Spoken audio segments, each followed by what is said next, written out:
9월 1일 화요일 새벽 예배에 오신 여러분들을 주의 이름으로 환영하고 축복합니다. 원래 매달 첫 번째 날은 정말로 이제 우리가 월사 기도회로 모이는 날인데, 오늘은 월삭으로 모이지 못하고 이렇게 또 영상으로 예배를 드리게 되었습니다. 여러분들, 오늘 하루 정말 하나님께 예배하는 그 모든 자리뿐만 아니라 9월 한 달을 하나님께서 지켜주시고 복을 주시는 복된 한 달 되시기를 먼저 축원합니다. 우리의 신앙을 사도신경으로 고백합니다. 나는 전능하신 아버지 하나님, 천지의 창조주를 믿습니다. 나는 그의 유일하신 아들 우리 주 예수 그리스도를 믿습니다. 그는 성령으로 잉태되어 동정녀 마리아에게서 나시고 본디오 빌라도에게 고난을 받아 십자가에 못 박혀 죽으시고 장사된 지 사흘 만에 죽은 자 가운데서 다시 살아나셨으며 하늘에 오르시어 전능하신 아버지 하나님 우편에 앉아 계시다가 거기로부터 살아있는 자와 죽은 자를 심판하러 오십니다. 나는 성령을 믿으며 거룩한 공교회와 성도의 교제와 죄를 용서받는 것과 몸의 부활과 영생을 믿습니다. 아멘. 오늘 우리에게 주신 하나님의 말씀은 고린도전서 12장 14절에서 26절까지 있는 말씀입니다. 고린도전서 12장 14절에서 26절까지 있는 말씀을 제가 봉독하겠습니다.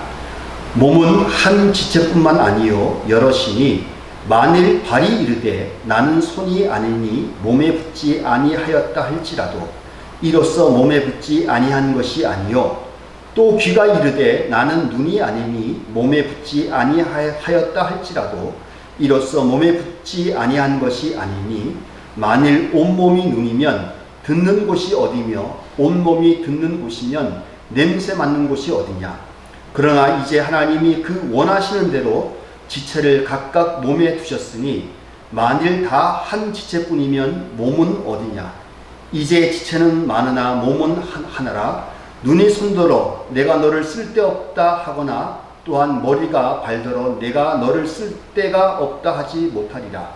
그뿐 아니라 더 약하게 보이는 몸의 지체가 도리어 요긴하고 우리가 몸에 덜 귀히 여기는 그것들을 더욱 귀한 것들로 입혀주며 우리의 아름답지 못한 지체는 더욱 아름다운 것을 얻느니라.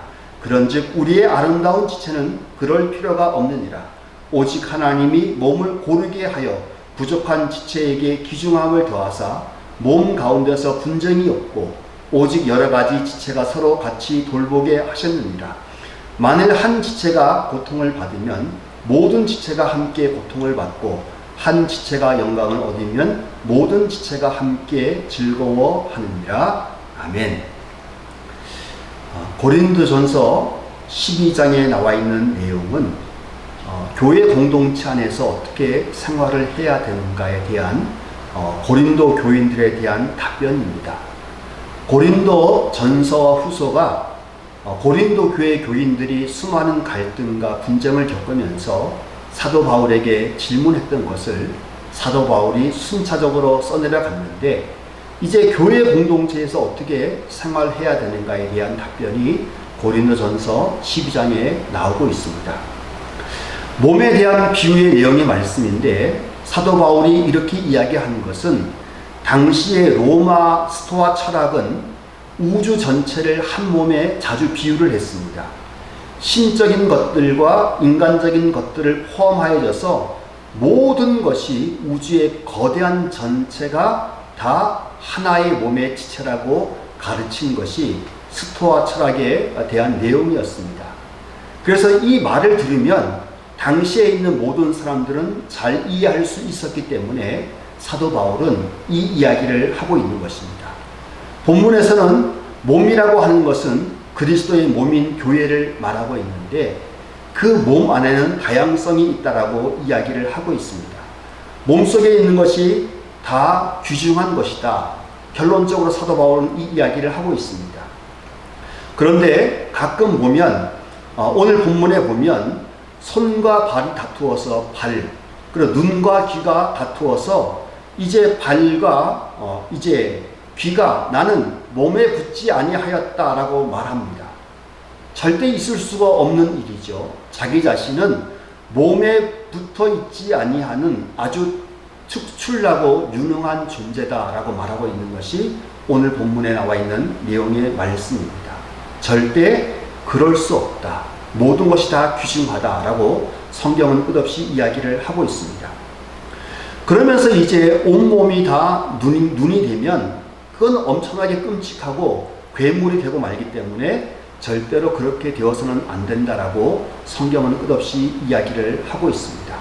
그래서 18절에 그러나 이제 하나님이 그 원하시는 대로 지체에 각각 몸을 두셨으니 만일 다 한 지체뿐이면 몸이 어디냐. 몸은 하나님이 완벽하게 만드신 곳이죠.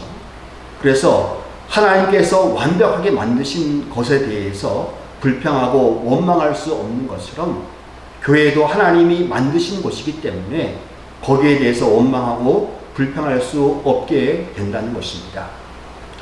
이제 더 나가서 무엇을 이야기하고 있냐면 이제 22절에 보면 더 약하게 보이는 지체가 더 요긴하다라고 말하고 있습니다.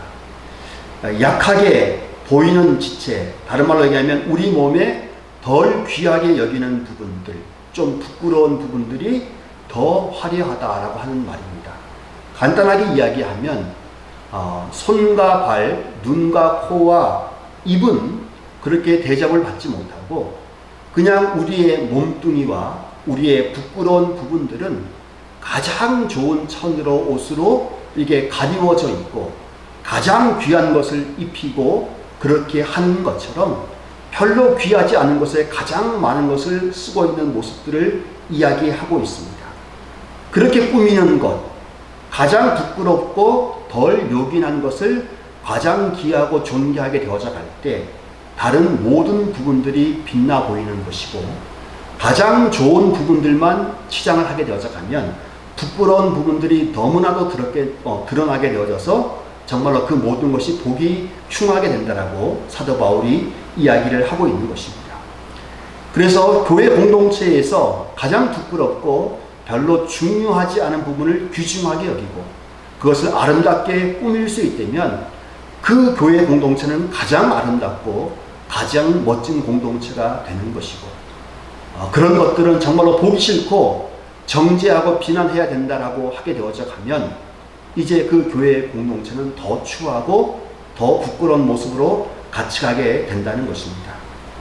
그래서 이제 그런 것들이 없게 되어져 가면 분쟁이나 갈등이나 그 모든 것은 다 사라지게 되겠죠. 고린도 교회는 너무나도 많은 분쟁이 있었습니다. 잘나고 똑똑하고 정말로 남 부끄럽지 않은 사람들은 너무나도 드러나고 부끄러운 사람들을 너무나도 지적하고 그 사람들을 맹렬하게 공격을 해왔기 때문에 그러면 더 아름다울 줄 알았는데 그렇지 못하고 세상의 모든 사람들에게 지탄받는 교회가 되고 마는 것입니다. 그래서 분쟁이 없고 정말로 아름답게 만드는 교회가 무엇인지를 사도 바울이 오늘 본문에서 말씀하고 있다는 것입니다. 오늘 말씀에서 내용은 중요하죠. 우리는 각자의 자리에서 그리스도의 몸을 위해서 최선의 노력을 다 해야 되는 것이고 그리고 혹 우리의 몸 가운데 약한 부분이 있다면 그것을 잘 돌보고 잘 보살펴 주어야 한다는 것입니다. 우리가 교회에서 목회자의 입장에 있다 보면 어떤 사람이 연약한 사람이 있죠.